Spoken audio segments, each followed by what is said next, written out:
Hi అండి, welcome to నాను creations. Hi మమత. ఈరోజు అయితే నేను వెజిటేబుల్ రైస్ చేస్తున్నానండి. ఒక 3 months అవుతుంది అనుకుంటా మేబీ నేను వెజిటేబుల్ రైస్ చేయక. చాలా బాగుంటుందండి, చాలా స్పెషల్గా అనిపిస్తుంది నాకైతే. ఈ రైస్ చేసిన రోజు నాకు చాలా హ్యాపీ అనిపిస్తుంది అండి. మనకు నాన్ వెజ్ తినాలి అనుకున్నప్పుడు, తినలేని పరిస్థితి ఉన్నప్పుడు ఇట్లాంటి రైస్ చేసుకొని తింటే మనకు నాన్ వెజ్ తిన్న ఫీలింగ్ వస్తుంది. అంత సాటిస్ఫై ఉంటుంది అన్నమాట నాకైతే. అందుకని చెప్పేసి నాకు ఈరోజు సడన్గా వెజిటేబుల్ రైస్ చేయాలనిపించింది, చేస్తున్నాను. దాని కొరకు నేను కావాల్సిన ఇంగ్రీడియంట్స్ అన్నీ రెడీ చేసి పెట్టుకున్నాను. ప్రాసెస్ ఏంటనే చూపిస్తాను. ఫస్ట్ అయితే నేను కావాల్సినంత ఆయిల్ తీసుకున్నాను. ఇక్కడ 2 మెంబర్స్కి చేస్తున్నానండి. 1 స్పూన్ వరకు ఆయిల్ తీసుకున్నాను. తర్వాత ఆయిల్ బాగా హీట్ అయిన తర్వాత ఆనియన్స్, పచ్చిమిర్చి వేసుకున్నాను. చూడండి, పచ్చిమిర్చి అనేది చాలా ఇంపార్టెంట్ అండి. ఇందులో వేసిన ప్రతి ఇంగ్రీడియంట్ కూడా చాలా ఇంపార్టెంట్ అనమాట. ఏదో ఒకటి లేకపోయినా అసలు టేస్ట్ ఉండదు కదా అండి. అందుకని చెప్పేసి నేను అన్నీ ఉండేలాగా చూసుకొని ఒకటి ప్రిపేర్ చేయాలి అంటే ఖచ్చితంగా అన్నీ ఉండేలాగా చూసుకుంటాను నేనైతే. ఓకే, ఇక్కడైతే నేను పచ్చిమిర్చి, ఆనియన్స్ మంచిగా వేయించుకున్నాక బగారా మిక్స్ వేసాను. తర్వాత ఫ్రెష్ అల్లం పేస్ట్ 1 స్పూన్ వరకు వేస్తున్నాను.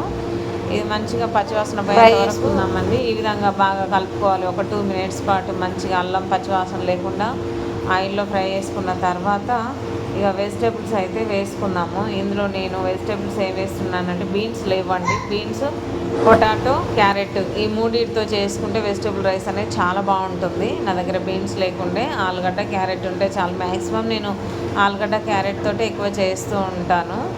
ఓకే, ఆలుగడ్డ, క్యారెట్, కొత్తిమీర వేసుకున్నాను. తర్వాత సాల్ట్ వేసుకున్నాను. కొంచెము కూరగాయలకు ఎంత కావాలో అంత వేసుకున్నాను.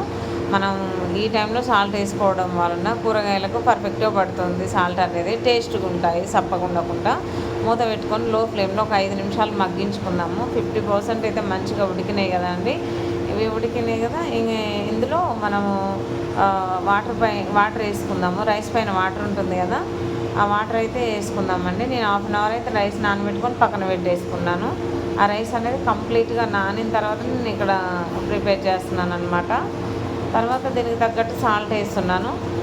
సాల్ట్ అనేది మనం ఈ రైస్ చేసేటప్పుడు ఎక్కువ వేసుకోవద్దు, తక్కువ వేసుకోవద్దు అండి. టేస్ట్ బాగుండదు తక్కువ వేసుకుంటే. ఎక్కువ వేసుకుంటేనేమో దాన్ని ఏం చేయలేము.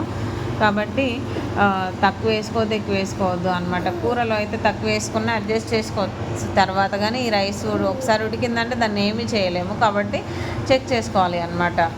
ఒకసారి ఇక వేసామంటే ఇక అది మనం కరెక్ట్ చూసుకొని వేసుకోవాలి. ఇక చూడండి, నేను చికెన్ మసాలా వేసాను, కొంచెం అంత కారం వేసానండి. ఇలా వేసుకున్న తర్వాత మంచిగా కలిపేసుకుందాము. నానబెట్టిన రైస్ అయితే వేసుకుందాం మంచిగా రోలింగ్ బాయిల్ అయిన తర్వాత. ఈ రైస్ అయితే నేను 40 minutes నానబెట్టాను. నార్మల్ రైస్తో చేస్తున్నానండి. చాలా బాగుంటుంది టేస్ట్ అయితే. చూడండి, ఇప్పుడు ఒకసారి సాల్ట్ చెక్ చేసుకోవచ్చు. ఎందుకంటే మనకు తక్కువ అనిపిస్తే మళ్ళీ వేసుకోవచ్చు అండి అట్లా. అందుకని చెప్పేసి నేనైతే మళ్ళీ చెక్ చేసుకున్నాను. ఓకే అండి, ఇక్కడైతే చూడండి ఈ వాటర్తో అయితే ఈ రైస్ పర్ఫెక్ట్గా ఉడుకుతుంది.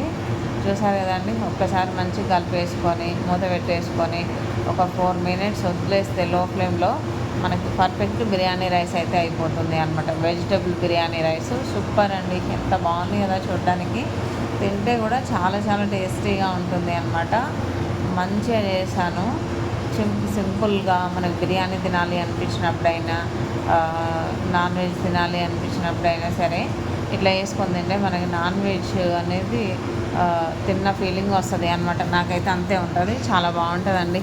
ఇందులో మామిడికాయ పచ్చడి వేసుకొని తింటే ఉంటుందండి, సూపర్ టేస్ట్ ఉంటుందండి. చాలా అంటే చాలా బాగుంటుంది. మామిడికాయ పచ్చడి అయితే ఇక బాగుంటుంది అంతే.